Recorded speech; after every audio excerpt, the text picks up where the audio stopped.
Hey guys, here's the sprint for day 5 of your current work in math. So don't worry about going as fast as you can. Don't worry about timing yourself.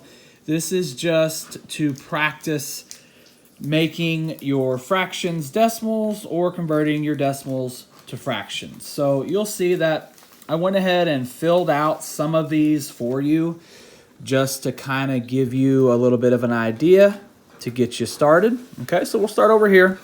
2/10. Remember, tenths you can think of like dimes for money.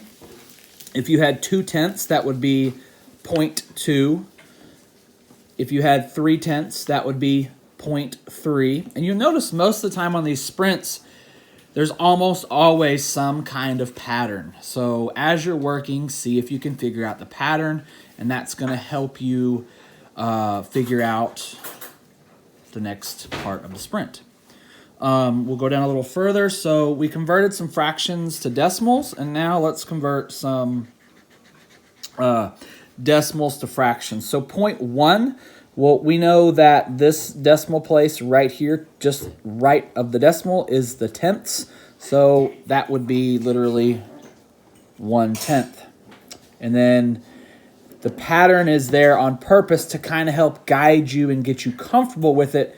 And then you can start to figure things out a little more easily on your own. So we've got 0.2, 0.2, or 2/10. In decimal form looks like this.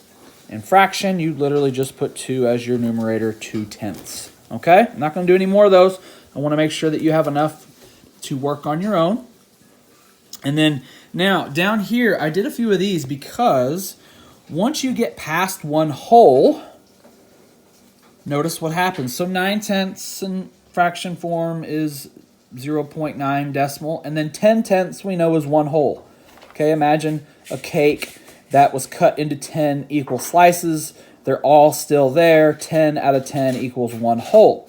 But now when we get into an improper fraction, 11/10, when the numerator is bigger than the denominator, 11/10, well, we know 10/10 is one whole, plus one more tenth would be 1.1, or that could be written, and I'm going to write it here, it could also be written as 1 and 1/10. Okay, so there's 3 ways to show that. And you'll see that over here. If we look at some of these, we know one whole is 10/10. 2 wholes would be 20/10.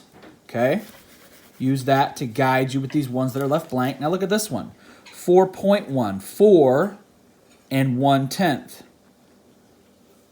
is what that would look like. So use this one to help you with the next few. Okay, so just if you're stuck, look at the ones that have been filled in for you and think about what I've said throughout this video. All right, and again, do not time yourself. This is not something I want you to go fast with. I just want you to get comfortable converting your fractions to decimals and then your decimals to fractions. Take your time. You can do it. All right, the fraction work today. It says the total length of each tape diagram represents one whole. Decompose, break apart into smaller. The shaded unit fractions as the sum, and that word sum, remember, just means add. We're adding. Of smaller unit fractions in at least 2 different ways. The first one has been done for you. So look at what they did. They partitioned the whole into fourths. We labeled the halfway point, that's half, and then they have separate brackets for each fourth. Well, we know 1/2 equals 1/4 piece plus 1/4 piece. Okay, so that's one way they did it. Then they took that same one whole, they cut it in half, right? Or they shaded half, but then look what they did to the 1/4 pieces.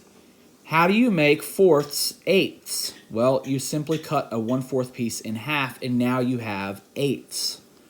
And those are unit fractions again because the numerators are 1. And so a half equals 1/8 plus 1/8 plus 1/8 plus 1/8.